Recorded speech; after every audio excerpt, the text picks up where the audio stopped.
Week 2 is in the books. Week 3 is getting started, and there's still time. It's still early to make this season your season when it comes to fantasy football. The Fantasy GOAT starts right now. This is the Fantasy GOAT, sponsored by Casablanca Resort and Casino, like Vegas used to be. Welcome to the Fantasy GOAT. I'm Mike Davis. That's Jason Feinberg. Jason, week 2 is done. Week 3 is just getting started, and we got to start off right away with livestock. I mean, the story of the week, Nick Chubb going down in Cleveland. Devastating injury. They wouldn't even show the instant replay. This is how devastating it was. But now all the talk as we're, getting ready for week 3 is Jerome Ford or Kareem Hunt. What's your feelings right now on this whole situation? I was impressed with Jerome Ford. And there's a reason why Cleveland didn't pick up Kareem Hunt in the first place before. Right. I just think he's the man. I think he's going to be the bell cow. And he did pop off a couple big runs, and some of his just regular runs weren't for many yards. Right. I still think he has the edge. So Ford is your guy over Hunt if you're looking to pick somebody up waiver wire. Me, I'm actually on the totally opposite end of the spectrum. To me, Ford, week 1, week 2, both 15 and 16 carries. But in that week 1, he only had 1.6 fantasy points in standard leagues on 15 carries. So if you're getting the volume when Nick Chubb's there, it's worrisome. There's a chance that Nick Chubb in rehab will have more yards than either one of those guys. I mean, I'm a little worried about Ford. I'm worried about Cleveland in general, but I think I'm going all in on Hunt. How much money would you put down if, we're talking auction style? Oh, auction? Well, I don't do auction, but I will say that if it came to the fab money, I would put down more than 50%. That's how much I believe. If I was the Nick Chubb owner. Okay, there you go. As we're continuing on right now in livestock. So the other big story of the week, DeAndre Swift. He broke free in Philadelphia. I mean, this guy, 28 carries, 175 yards, 25 fantasy points, didn't even get into the end zone. And everybody's worried about the Philadelphia backfield. You got Gainwell, you got Penny, and now you got Swift. Week 1, this guy had 1 carry for 3 yards. Yeah, he's by far their best talent. But, like you said, the backfield, it's so unpredictable in Philadelphia that this could be the week that he goes again for 1 carry. I doubt it because he looked really good. Right. But Gainwell was out last week, so I don't think I would want to mess too much with the Philly backfield, and that's kind of been the case. And it's interesting because this week in particular, they're playing Tampa Bay Monday night. Tampa Bay actually has the second best run defense in the league after Philadelphia. So this might not be the week to go all in again on DeAndre Swift and expect everything. But if we had to pick somebody in that backfield, we're in cohesion here. We love Swift. I think so. Now let's talk dating, Jason, something you and I talk about all the time. Big news, if you're looking around, Kim Kardashian and OBJ, Odell Beckham Jr., are you upset? You wanted to be with? Kim's your type, right? Yeah, I like that look. Yeah. Well, here's what I have to say. Is this a trending up or a trending down thing for fantasy owners if you have Odell? Are you running for the hills now because Kim Kardashian's in the fold? The Kardashian family in general is not good for sports, if you think about it, right? Reggie Bush lost the Heisman Trophy. Right, didn't have a great pro career. No, Lamar Odom, to a different Kardashian. Really? Yes. We know his problems. Right. So I would run for the hills. But I wasn't real big on OBJ anyway. I'm more interested in the Travis Kelce, Taylor Swift romance that Jason Kelce on a sports radio show in Philadelphia, your hometown, said it's 100% true that those two are an item. It's one of those things, though. This is what's so funny about dating. It's like in real life. Taylor Swift, Travis Kelce, I think he might have an MVP season now. I mean, that would be an inspiration. That's the best thing that could have happened for his injury, Taylor Swift. Kardashian comes into the fold. She's dated Miles Austin. She's dated, Chris Humphries, the basketball player. Right.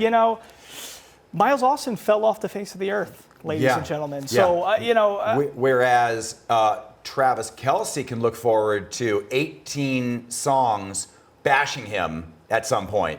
And that's kind of fun. It's still fun. Listen, it might be the Travis Kelce era. Did everybody see what I did there? No. Kids at home. Okay, let's move on. We actually have the hole-in-one player of the week. If you remember last week, Jason, it was Puka Nacua, and guess what? We're going back to the well. Yeah. Puka Nacua is officially our hole-in-one player of the week Can again. I tell you, I have a great fantasy football name. It's too late now because I have great names already. Yes, tell us. But I love Puka and Tutu. Puka Tutu Atwell. Right, the two both from Los wide Angeles. receivers. Yeah. Right, and then if Cooper Kupp were to come back in the fray, I'm sure somehow we can do, Puka Tutu in a cup or something like that. Puka in a cup. I don't know. Oh, my God. Think about it. We should sell it at grocery stores immediately. Listen, Puka Nacua, only receiver in league history with over 20 receptions in his first two games. He actually has 25 receptions, 266 yards in 2 games.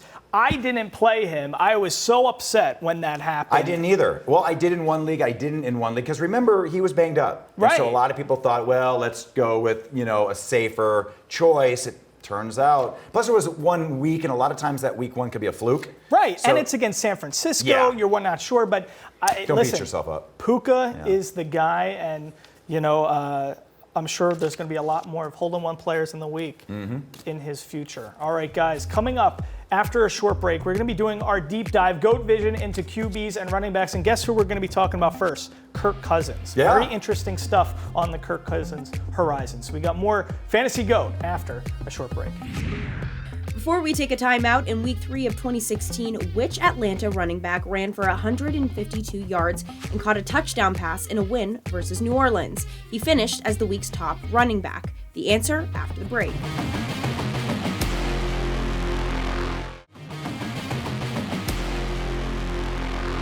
Welcome back. Before the break, we asked you, in Week 3 of 2016, which Atlanta running back ran for 152 yards and caught a touchdown pass in a win versus New Orleans? He finished as the week's top running back. The answer, Devontae Freeman, who played for Atlanta from 2014 to 2019.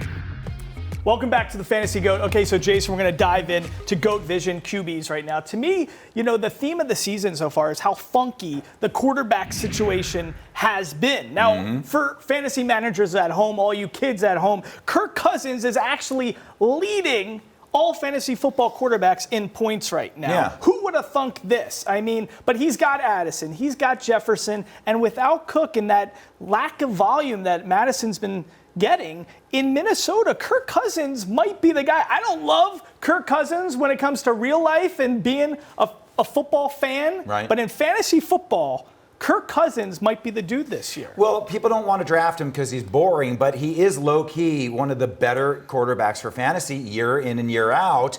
And when it comes to playoffs is when he chokes, but we don't care about that because we're already done with our fantasy playoffs. So, yeah, I kind of get it. It's, over 300 yards passing each game, 4 TDs against Philadelphia. He looks good. I'm about him. Now, somebody I'm not feeling so much, Justin Fields in Chicago, okay? Listen, the type of people who go to a coffee shop and don't order coffee doesn't make any sense, right? Yeah. You wouldn't do that. Well, you drafted Justin Fields to get rushing yards, rushing touchdowns, to get that volume as a mobile quarterback.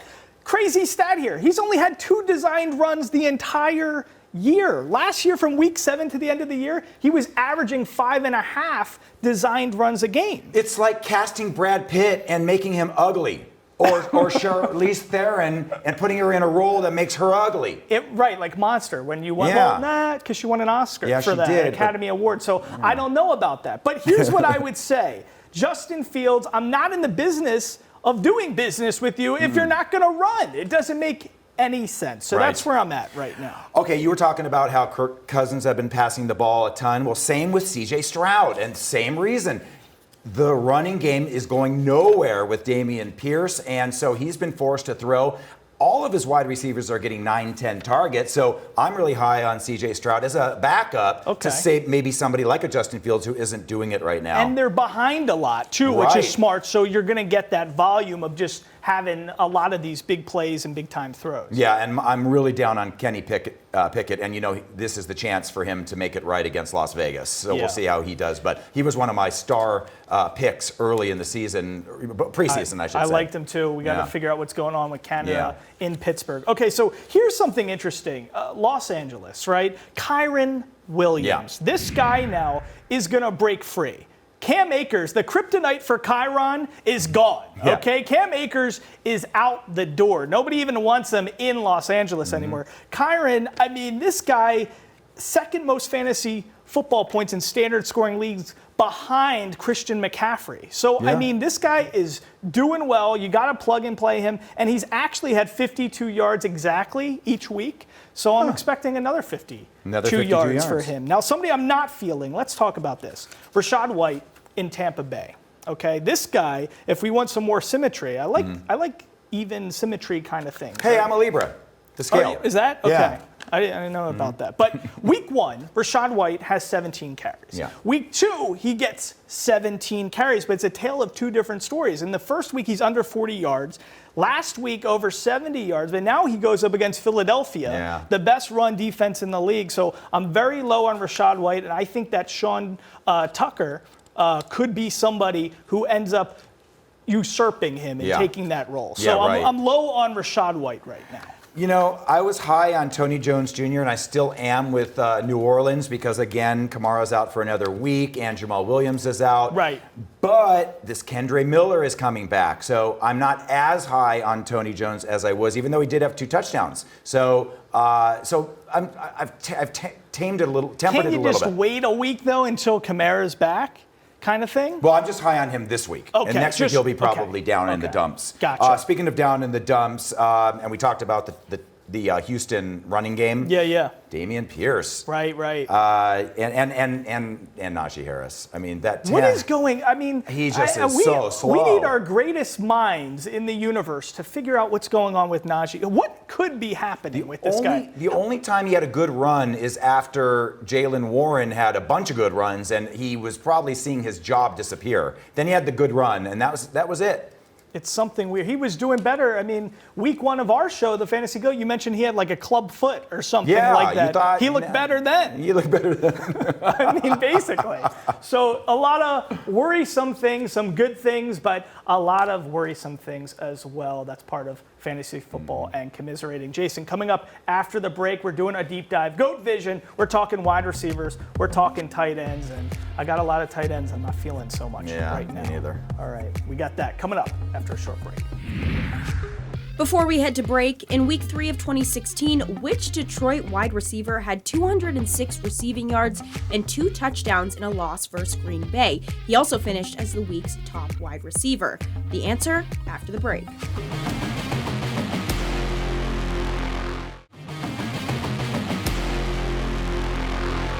Welcome back. Before the break, we asked you in week 3 of 2016, which Detroit wide receiver had 206 receiving yards and 2 touchdowns in a loss versus Green Bay. He finished as the week's top wide receiver. The answer, Marvin Jones. Welcome back to the Fantasy GOAT. Okay, so Jason, GOAT Vision now, wide receivers, tight ends, start wideouts. The guy I really like is Josh Reynolds from Detroit. He's still available in a lot of leagues. I think the problem with Josh is he's kind of like Kirk Cousins, where he's sort of boring. Like he takes a backseat to Amon-Ra, but man, he's getting it done. So I would suggest getting him if he's on the waiver wire. I like that a lot. I'm thinking the same way you are on that one. KJ Osborne is who I'm a little down on with Minnesota because he gets a lot of targets. I have him in a league, and he drops a lot of balls, and I'm afraid that Jordan Addison, the rookie, is going to overtake his position. Well, it's so funny you mentioned that because that's who I like. Yeah. So I'm going into Jordan Addison. And it's the same reason why you like Reynolds is because, in Minnesota, you got to put a lot of attention to Justin Jefferson. You got to put a lot of attention in Detroit to Amon-Ra. Right. So that secondary character could be a big player. Reynolds could be that guy in Detroit, like you're saying. I think Addison, he's found the end zone both weeks. Yeah, both weeks. This guy's a plug-and-play guy. I'm big on Addison. You? The person I'm not big on anymore, it's over.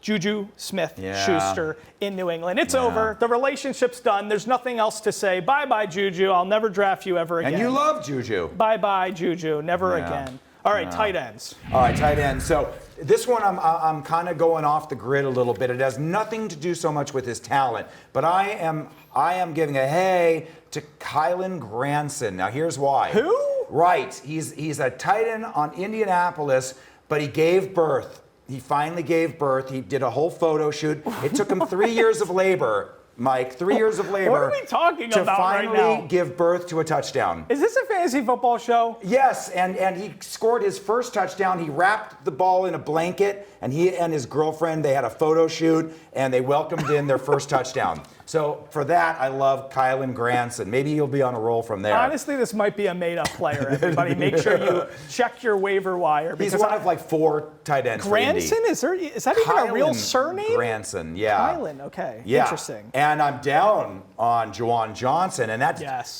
Derek Carr's fault for telling David Carr, his brother, to draft him in his fantasy football draft, and so far he's been a bust. Is that true? Yeah. Oh my God, that's crazy. That's why I took him. All right, listen, for me, the big news, Mark Andrews is back. Yeah. You know, all Mark Andrews owners, congratulations, he's back. 8 targets, that's Lamar's favorite guy. Everybody's worried about Zay Flowers and Odell and the Kardashians and all this stuff. The bottom line is Lamar loves Mark Andrews, and Mark Andrews loves Lamar. Found the end zone and 8 receptions and targets for him. So pretty cool stuff. And then real quickly, Freiermuth, it's the same thing as Juju Smith-Schuster. Bye-bye, Pat Freiermuth.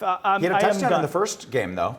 I'm done with him. He had, listen, target-wise, he got 1 target last game and 0.7 points. If you're getting 0.7 points, I don't know what to tell you anymore. Well, Pittsburgh has no offense right now. No Again, offense. this could all change against Vegas. Not a good look. Yeah. Guys, coming up after a short break, we're heading into our expert interview. Guess who we're talking with? The great Steve Stallworth. Played QB at UNLV and also backed up the great Randall Cunningham. We have much more with Steve Stallworth after a break.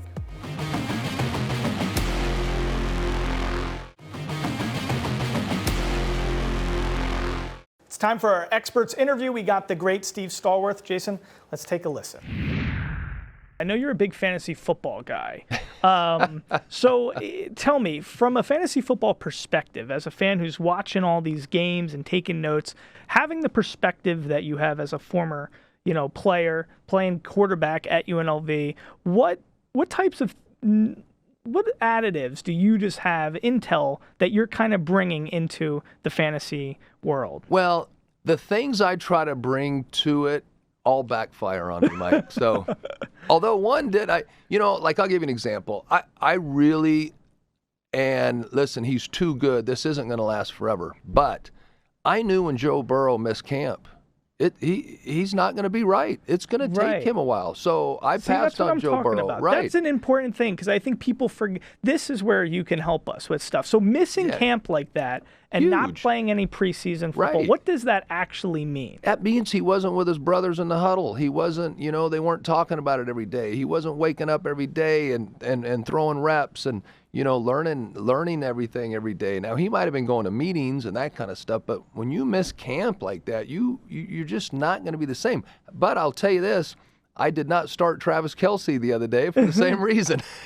He was injured. He's coming back his first game. There's no way he's going to be successful and efficient. And, of course, the guy scores a touchdown and. So, and building that rapport, you would think, because Chase and Burrow, they don't look like they're on the same page like they used to be. So, I mean, it does take just that repetition when you're away from the game. Should players, you think, should there be a new trend where we're playing in preseason football more so, at least a game or two? Or how do you feel about that? Well, it's crazy now because there's no such thing as 2-a-days anymore. There's no such thing, and you can't hit anymore like they used to. I mean, again, I hate to sound like the old guy, but shoot, we used to have 3-a-days when I was in college, And if you remember back in our day, Mike, I mean, water was a privilege. If you practiced hard, you might get a drink of water, and they gave you salt tablets, I mean, it was like these coaches were trying to kill us when you look back on it.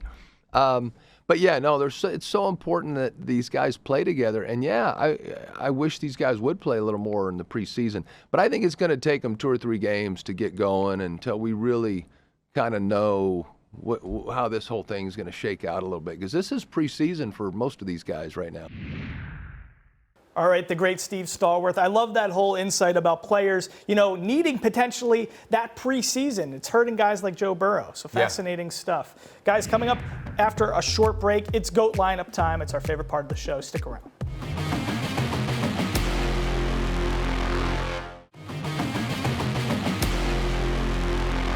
All right, kids, so it's our favorite time of this show. It's time for the GOAT lineup, and that means we just got to explain to everybody at home how this really works. So a reminder, week basically choose a player in each spot, QB, running back, wide receiver, tight end, but we can only pick that player one time throughout the season. So we go head-to-head, and Jason, I got to tell you, I'm feeling good at 2-0. Yeah. How does 0-2 feel over there? It feels bad. It feels shameful, and that's why this week I'm pulling out all the stops. I'm not saving guys. I'm going with guys who have great matchups. See, I love that. Last week I got lucky. I can't go 0-3. Last week I got lucky. Yeah. I had Henry, Davis, and Hunter Henry. All three of them got in the end zone. We both shared Baker Mayfield. Yeah, all my guys week. went backwards. Yeah, So- Josh Jacobs especially. So how are you going bona fide this week? All Who right. are these guys? Kirk Cousins with Minnesota should be a shootout with Los Angeles. Tony Pollard Yes. with Dallas. Amon-Ra St. Brown Yes. with Detroit, and Zach Ertz is surprisingly he's been getting a lot of targets with Arizona. He's been doing well, and Yeah. I figured you would be going with that strategy, so I Yeah. wanted to match you a little bit. Yeah. I got Lamar Jackson, I got Jahmyr Gibbs, good week for him in Detroit with Montgomery potentially out. Calvin Ridley, almost got in the end zone last Have a week, bounce back. but he's doing well, and Alton Kincaid. I mean, the local guy, Faith Lutheran, he actually looked pretty good with Buffalo last week. I'm excited for him, and I think him and Dawson Knox are a good tandem. If it doesn't work out for me, is there any way that you guys will all forget I took Amon-Ra and I took Equanimous St. Brown instead, and then I can use Amon-Ra again? Listen, do you think I can slip that past everybody? I think so, because potentially. Equanimous. Or we haven't even heard of him. Marquise Brown.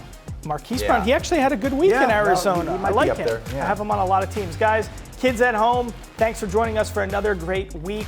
We're geared up for week 3. Can't wait to see you next time. Jason, good luck. Good luck. We'll see you kids next time on the Fantasy GOAT.